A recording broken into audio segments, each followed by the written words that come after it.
स्वागत है आप सभी का स्टेट पीसीएस क्लासेस में और डेली करंट अफेयर के इस सेशन में। तो आज हम 14 अप्रैल 2025 का करंट अफेयर डिस्कस करने वाले हैं। और आज पता है, आज एक लीजेंड जो कि हमारे संविधान निर्माता भीमराव अंबेडकर जी की जयंती है। और किस नंबर की जयंती है? तो ये जो है, इनका जन्म 1861 में हुआ था और ये 135वीं इनकी जयंती इस बार मनाई जाएगी। तो इसके बारे में आज क्वेश्चन डिस्कस करेंगे आगे। तो चलिए आगे बढ़ते हैं और पहला क्वेश्चन इसका देखते हैं। पहला क्वेश्चन है कि sky tracks world airport award 2025 में सर्वश्रेष्ठ हवाई अड्डे का पुरस्कार किसे मिला है? तो ये जो है 13 बार से किसको मिल रहा है? तो 13 बार से सिंगापुर चांगी हवाई अड्डा जो है, इसको 13 बार मिल चुका है सर्वश्रेष्ठ हवाई अड्डे का पुरस्कार। दूसरे नंबर पे कौन है? तो दूसरे नंबर पे हामद अंतर्राष्ट्रीय हवाई अड्डा है। और इसके बाद इंडिया एंड साउथ एशिया में बेस्ट एयरपोर्ट कौन है? तो दिल्ली एयरपोर्ट जो है इंडिया और साउथ एशिया में है।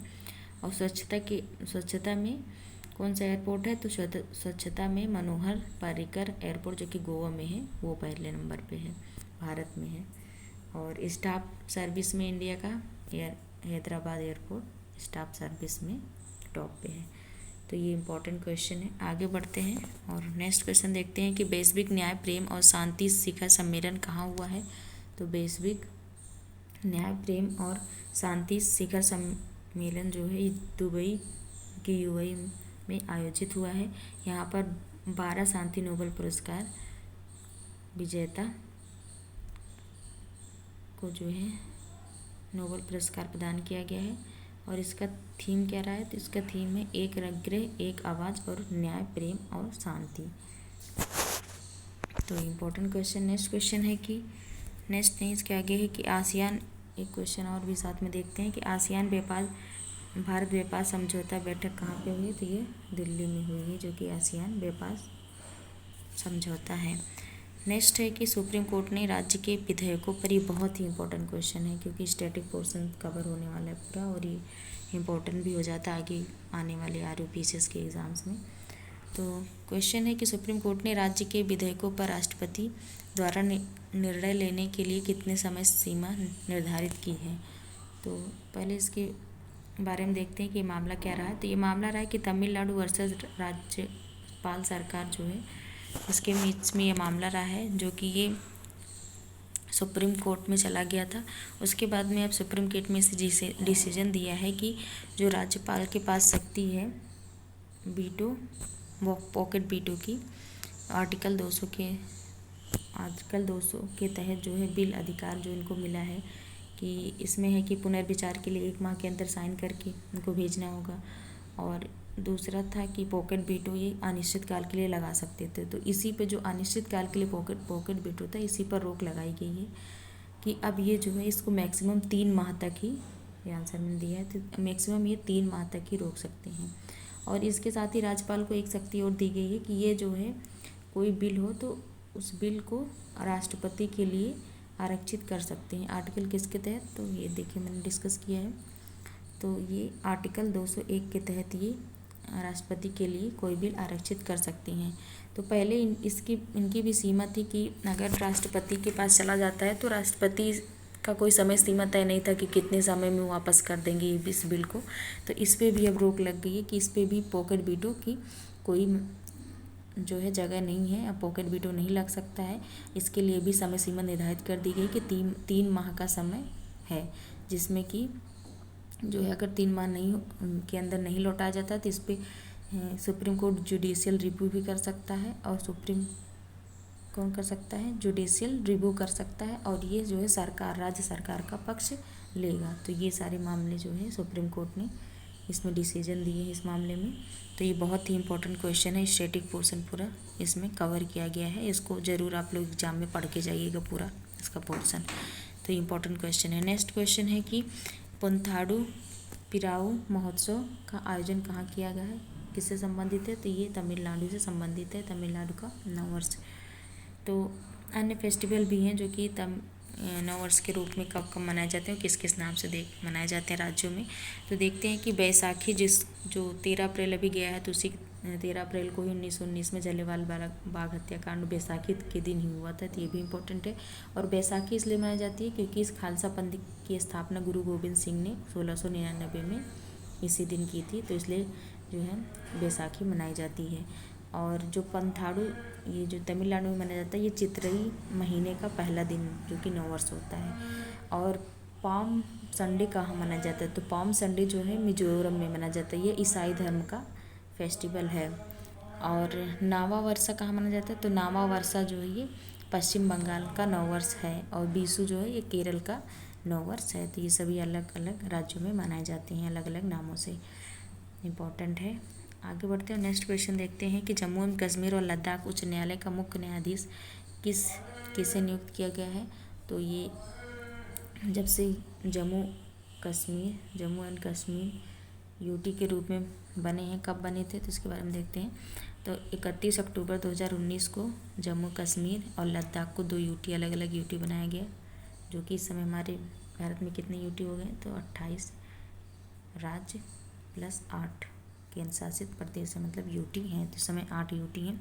तो इसमें लद्दाख के जो लद्दाख उच्च न्यायालय के मुख्य न्यायाधीश किसको नियुक्त किया गया है, तो ये जो है अरुण पल्ली जी को नियुक्त किया गया है।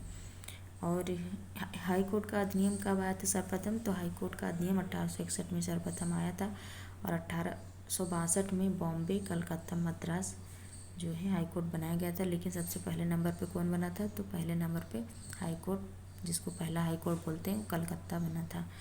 उसके बाद आर्टिकल के मतलब किस आर्टिकल के तहत यूटी को जो है अधिकार है, यूटी में जैसे उच्च न्यायालय बनाया जा सकता है, तो आर्टिकल 241 के तहत बनाया जा सकता है हाई कोर्ट जो है यूटी में हाई कोर्ट।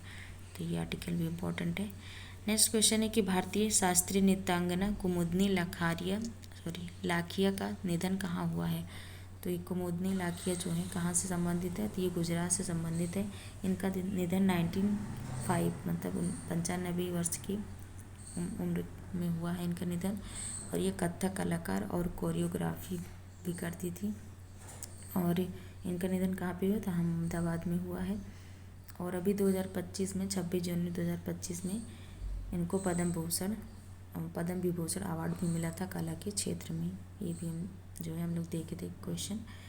और 1967 में इन्होंने कदम स्कूल ऑफ डांस गुजरात में उसका प्रारंभ किया था। तो ये जो है कहाँ संबंधित, इनका कहाँ निधन हुआ, तो ये गुजरात में इनका निधन हुआ है, गुजरात से संबंधित है। नेक्स्ट क्वेश्चन है कि इंडियन फुटबॉल सुपर लीग 2024-25 का खिताब किसने जीता है। तो इसका खिताब जो है मोहन बागान सुपर जायंट ने जीता है। इसका होस्ट कौन रहा, तो कोलकाता जो कि विवेकानंद स्टेडियम है इसका, वहाँ पे मतलब आयोजित हुआ था। और विजेता मोहन बागान रहे हैं। और उपविजेता कौन रहा है, तो बेंगलुरु उपविजेता रहा है। और गोल्डन बूट किसको मिला है, तो गोल्डन बूट जो है अलादीन को मिला है। नेक्स्ट क्वेश्चन है कि क्रिकेट में सेवाओं के लिए किसे ब्रिटिश नाइटहुड की उपाधि के लिए चुना गया है। तो क्रिकेट में जो कि हम लोग कई बार पढ़ चुके हैं कि जेम्स एंडरसन जो है ये सबसे ज़्यादा विकेट लेने वाले सबसे तेज़ गेंदबाज हैं। तो ये 700 प्लस विकेट ले चुके हैं और सबसे तेज़ गेंदबाज है। ये कहाँ से, इंग्लैंड से हैं। तो इनको नाइटहुड की उपाधि के लिए चुना गया है। नेक्स्ट क्वेश्चन है कि केंद्रीय स्वास्थ्य मंत्री जेपी नड्डा ने एकीकृत स्वास्थ्य बीमा योजना कहाँ प्रारंभ किया, तो ओडिशा के कटक में प्रारंभ किया है। और ऐसी ये किसके रूप में है, तो ये आयुष्मान भारत योजना के रूप में इसको शुरू किया गया है। अभी तक आयुष्मान भारत योजना जो है कहाँ कहाँ पर मतलब पूरे राज्य कितने हैं, जैसे 30 टोटल मिला के 28 प्लस 8 अगर जोड़ते हैं तो कितना हो जाएगा, 28 प्लस 8 36 हो जाएगा।